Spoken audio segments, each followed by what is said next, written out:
주님께서 여러분과 함께 사제의 영과 함께 요한이 전한 거룩한 복음입니다. 15장 1절에서 8절까지의 말씀입니다. 나는 참 포도나무요 나의 아버지는 농부이시다.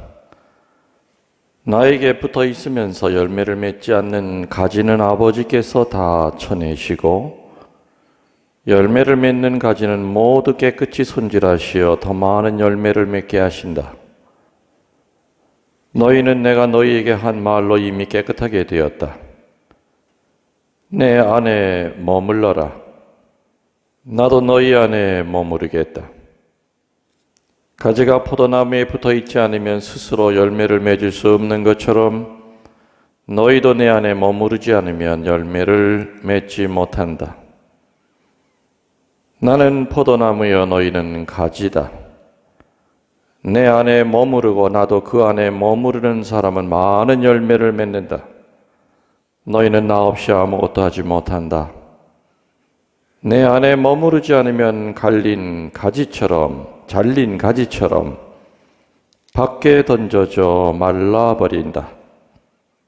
그러면 사람들이 그런 가지들을 모아 불에 던져 태워버린다.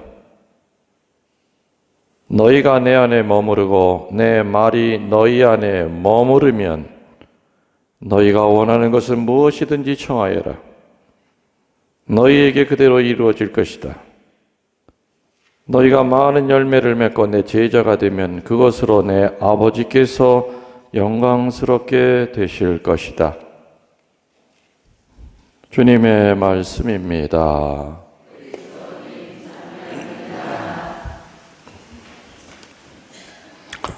아가다 수녀님 어디 갔어요? 안 보이네. 오늘 병자성사. 그렇구나. 봄이 되면은 바람이 많이 불죠. 그렇죠? 그리고 또 아침보다는 오후에가 바람이 많이 불어요. 왜 바람이 많이 불까요? 봄에 되면은 여자들 바람 나라고.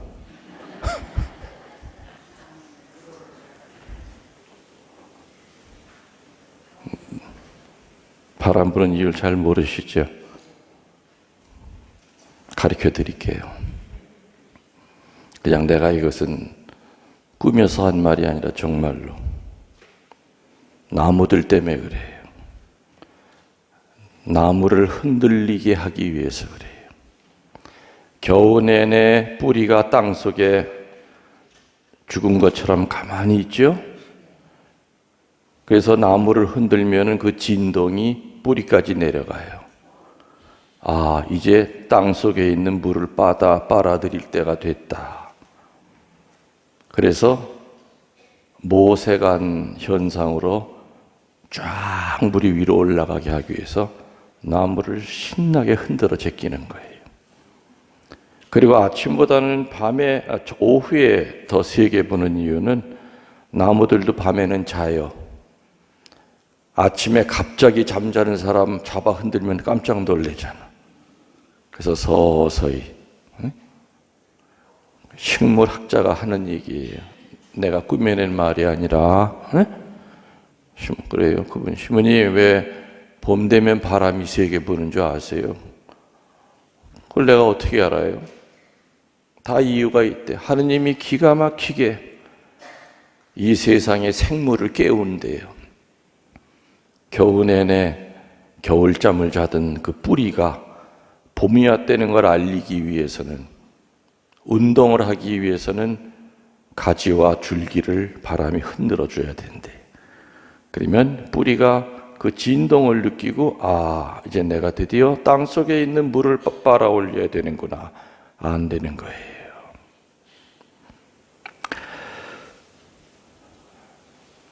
하느님의 사람이 되려면 시련을 많이 겪어야 해요. 어떤 때는 원치 않는 시련, 원치 않는 고통을 당할 때가 있죠. 정말 하느님이 우리를 잡아 흔드는 것 같아. 아유 주님 좀 어떻게 좀 가만히 내버려 두실 수 없어요? 잡아 흔들어야 내 영혼의 뿌리가 일을 하기 시작한다 이거죠. 아셨죠? 그래서 봄에 바람이 많이 부는 이유가 그거예요. 오늘 집에 가서 영감님한테 여보, 봄에 왜 바람이 많이 부는 줄 알아? 그걸 내가 어떻게 알아? 오늘 내가 들은 대로 유식하게 한번 얘기해보란 말이에요.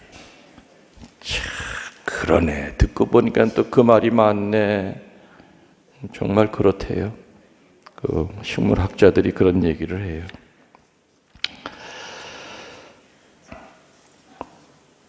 오늘 복음에 어떤 단어가 제일 많이 나왔죠?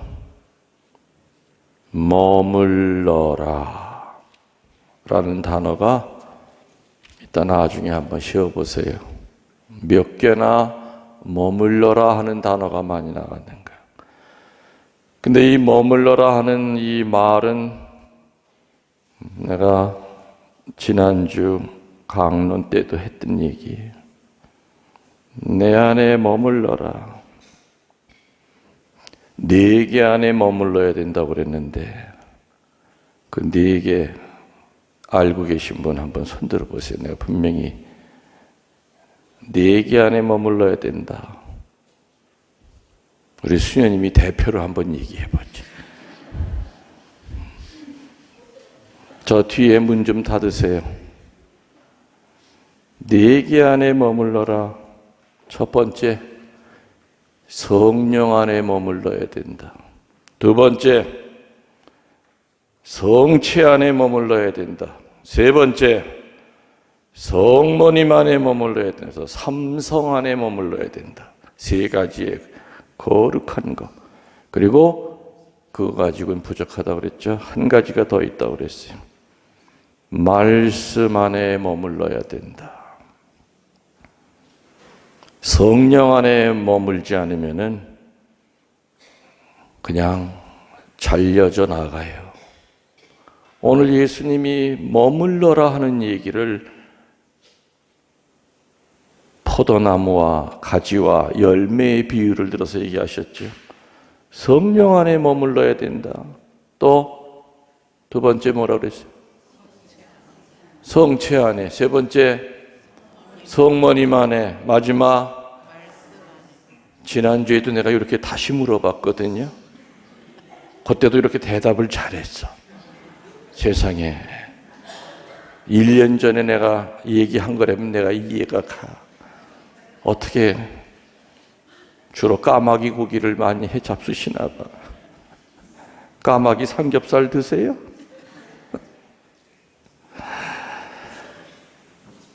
포도나무에 붙어 있지 않는 가지가 스스로 열매를 맺을 수 없는 것처럼 너희가 나에게 붙어 있지 않으면, 다른 말로 나에게 머물지 않으면 열매를 맺지 못할 것이다. 성령 안에 머물지 않으면, 성체 안에 머물지 않으면, 성모님 안에 머물지 않으면, 말씀 안에 머물지 않으면, 이 네 가지가 하느님과 우리를 붙여주는 접착제예요. 본드야, 본드. 네 가지 중에 한 가지라도 제대로 칠해져 있지 않으면 우리는 오늘 복음 나오는 대로 불에 태워져 사라질 거죠. 오늘 예수님은 포도나무와 가지와의 관계를 얘기하십니다. 이 비유를 통해서 매일 생활 속에서 예수님과 어떠한 인연을 맺으며 어떻게 머물러야 되며 무엇을 붙들고 살아가야 되며 그리고 또 어떻게 행해야 할지를 말씀해 주고 계시죠. 유대 나라에 가면은 제일 흔해 빠진 식물이 포도나무예요. 우리가 무, 배추 심어서 먹듯이 포도나무를 재배해서 음료수로 마시고 살아갑니다. 유대인들은. 그렇기 때문에 이 얘기는 눈에 흔히 띄는 포도나무가 어떻게 자라고 재배되고 어떤 결실을 거두고 있는가를 누구나 잘 알고 있는 생활 속의 이야기를 통해서 하느님과 어떤 인연을 맺고 살아야 되느냐 하는 것을 예수님이 설명해 주고 계시죠. 포도나무뿐만이 아니죠. 사실 어느 나무도 줄기에 붙어 있지 않고는 가지에서 열매를 맺을 수 있어요, 없어요? 없어요. 비단 포도나무만이 아니야. 이 세상 어떤 열매를 맺는 나무라 하더라도 줄기에서 가지가 떨어져 나가거나 아니면 부러져 있거나 그러면 절대로 그 가지에서는 꽃이 필 수도 없고 열매를 맺을 시간이 없죠. 그럼 줄기와 그 가지의 관계, 그 인연은 어떤 것인가? 같은 수분을 빨아먹어요. 맞습니까? 틀립니까? 같은 양분을 통해서 한 나무가 되고 한 몸을 이루고 살아가고 있죠. 다시 말하면은 땅에서부터 먹는 것이 전혀 다른 것이 아니라 줄기나 가지나 같은 물을 먹고 같은 양분을 섭취하고 살아가요. 이질적인 것이 아니라 동질적인 것을 같이 인연을 맺고 살아가요. 마찬가지로 예수님과 우리의 관계도 그렇죠. 예수님과 같은 생각을 갖고 예수님과 같은 마음을 가지고 예수님과 같은 행동을 하며 예수님과 모든 것을 나누는 친교 속에 살아가야만 하느님의 사랑과 하나님으로부터 오는 상급을 받을 수 있다. 우리 노래 있죠. 예수 마음 겸손하신 자여. 그죠? 예수님의 마음, 예수님의 생각, 그리고 예수님의 삶까지도 우리는 같이 마치 가지와 줄기가 같은 물과 같은 양분을 땅에서 섭취하듯이 그래야만 우리는 친교를 이루고 살아가야 돼요. 그렇지만 예수님의 말씀대로 포도나무에 붙어는 있지만 가지가 열매를 못 맺는 가지도 있을까요? 없을까요? 있어요. 훨씬 더 많아요. 다른 말로 하면 행함과 실천이 없는 말뿐인 그리스도 신자들, 잎사귀만 무성하고 줄기에 있는 영양분만 낭비하기 때문에 언젠가는 잘려져서 불에 태워질 것이다. 이런 말씀을 전하고 있습니다. 감곡이 뭐로 유명하죠? 성모님의 술래지 말고 또 복숭아가 유명해. 햇살의 복숭아 정말 맛있죠. 이만해요, 복숭아는. 그 동네 사람들은 먹지도 못해요. 다 백화점으로 다 나가. 그래도 우리 그때 강곡 신자들은 복숭아도 또 종류가 많아요. 뭐 에바다도 있고 뭐 여러 가지 종류가 있는데 몇 월 달에 나오는 복숭아 또 몇 월 달에 끝물에 나오는 거 다 달라. 그럼 강곡 신자들은 많은 신자들이 복숭아 농사를 짓다 보니까 복숭아를 제일 먼저 따면 누구한테 가져오겠어요? 그렇죠. 안 갖고 왔다 난리가 나는 거예요. 물론 내가 안 갖고 왔다고 내가 협박한 적은 없지만 강곡은 그게 전통이에요. 첫물 따면은 그중에서 제일 이렇게 이쁜 것만 골라서 흠집 안 나는 것만 골라서 할머니들이 머리에 이고 주일 미사를 나와. 그럼 그 어디다가 쌓아놓겠어요? 사제관 문 앞에다가 이렇게 쌓아놔. 그래서 미사 끝나고 이렇게 사제관 들어가면 이만큼 높아요. 저는 그때 거기 살 때는 그 햇살의 복숭아가 그렇게 비싼 건지 몰랐어요. 너무 흔하게 먹었어. 밥도 비벼 먹었다니까 그거 가지고. 얼마나 흔했는지. 우리 기르던 개도 그냥 잘라서 주면 달다고 맛있다고 입에서 살살 녹거든. 그럼 그거 먹다가 딴 거 못 먹어요. 그리고 봄에는 복숭아 꽃이 그냥 사방천지. 그럼 막 미술하는 뭐 그림 그리는 화가들도 오고 사진 작가들도 오고 그냥 그 사진 찍느라고 복숭아 꽃이 엄청나. 근데 그때부터 꽃이 피기 전부터 복숭아 농사 짓는 사람들은 바빠져요. 왜 바빠지느냐? 꽃이 나오는 그 꽃순을 잘라내야 돼요. 다 잘라낼 수는 없지만 잘라줘야만 열매가 나중에 숫자가 많아져. 꽃으로 갈 영양분을 열매한테 주기 위해서는 꽃을 일부러 못 피게 해야 돼요. 그래서 원래가 어떤 집안에는 열매 때문에 기르는 것이 아니라 꽃 때문에 기르는 나무가 있거든요.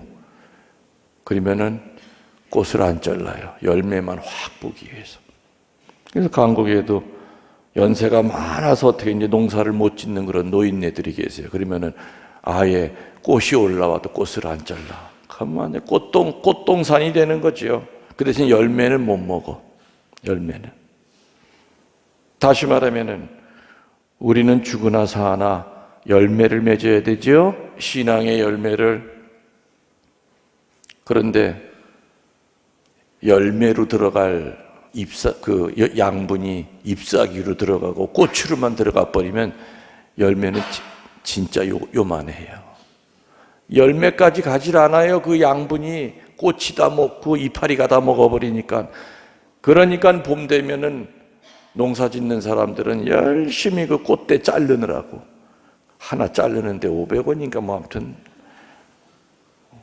요즘은 뭐 다 외국 노동자들이 와서 다 자르지만 그 복숭아 농사가 일손이 엄청나게 많이 가는 거죠. 엄청나게 많이 가요. 다시 말하면 행함과 실천이 없는 말뿐인 그리스도 신자들, 열매를 맺지 못하는 신자들, 잎사귀만 무성하다고 하는 얘기는 세월이 흘러서 시간만 간다 이거예요. 세례 받은 지 30년, 40년, 50년, 70년, 80년 잎사귀는 무성해. 영양분만 축내고 있어요. 열매를 맺은 적이 없어. 맺어도 맨 쭉쟁이, 상품 가치도 없고 탐스럽지도 않고 맺어도 상처만 있는 열매. 그런 나무는, 그런 가지는 언젠가는 잘려져서 어떻게 된다는 거예요? 불에 태워질 것이다. 또 한편으로 보면요, 열매를 맺는 나무는 늘 숨어서 맺어요. 잘 안 보여요. 근데 요란하게 소리만 요란한 그런 가지들, 그런 신자들, 열매는 맺지 못하고 입만 살아있는 사람들, 머리만 살아있는 사람들은 누가 보면 열심한 신자처럼 보일지 몰라요. 그럴듯할지 몰라도 결국에는 잘려져 나가서 불에 태워지는 파멸의 비참함을 겪게 된다는 경고의 말씀이 오늘 포도나무와 가지와의 관계. 그렇다면 지금의 우리는 예수님의 어떠한 가지이고 어떠한 결실을 맺고 있는지 늘 묵상해야 되지 않겠는가? 예수님이라고 하는 그 줄기가 있어요. 거기에 가지가, 우리들은 가지죠? 가지가 딱 붙어 있으려면 또 물어볼게요. 어디에, 뭐에 머물러야 된다고 그랬습니다? 네?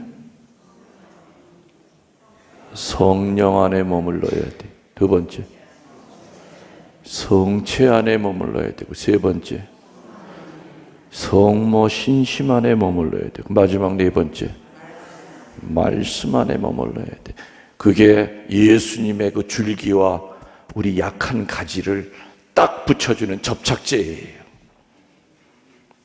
그 안에만, 그 네 가지의 본드를 가지고 예수님 안에만 딱 붙어 있으면 아무리 태풍이 불고 어떤 일이 있어도 가지가 정말 축축 처질 정도로 크고 탐스럽고 달고 보기도 이쁜 열매를 맺게 될 거지만, 그 네 가지 안에 붙어 있기를 거부한다면 이파리만 무성하면서 열매는 맨날 쭉쟁이만 열리고, 주인은 보다 아유 저는 무가진 저건 쳐내야 되겠어, 싹수가 노래, 또 어떻게 된 게 아무리 정성을 들여도 열매가 왜 안 열려, 저 이상해, 저는 뭐 나무는 저거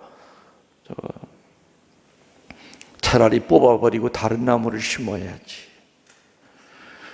우리가 그렇게 비참한 존재가 돼서는 안 된다 이거죠. 주님 보시기에 아이고 올해도 참 꽃도 이쁘게 폈고 열매도 이렇게 탐스럽게 열렸고 먹어보면 더 아름답고, 세상에 이렇게 단 열매가 어디 있어. 주인이 아침마다 나와서 그 나무를 보고 감탄하듯이 하느님께서 우리들의 사는 모습을 보고 참 보기 좋다, 참 이쁘게 산다. 사제나 수도자나 누구나 주님 보시기에 좋더라, 이쁘더라, 그리고 먹음직스럽더라. 하느님의 정원 안에 심어진 열매 맺는 나무가 되도록 노력합시다. 아멘. 예물 준비 성가 128번입니다.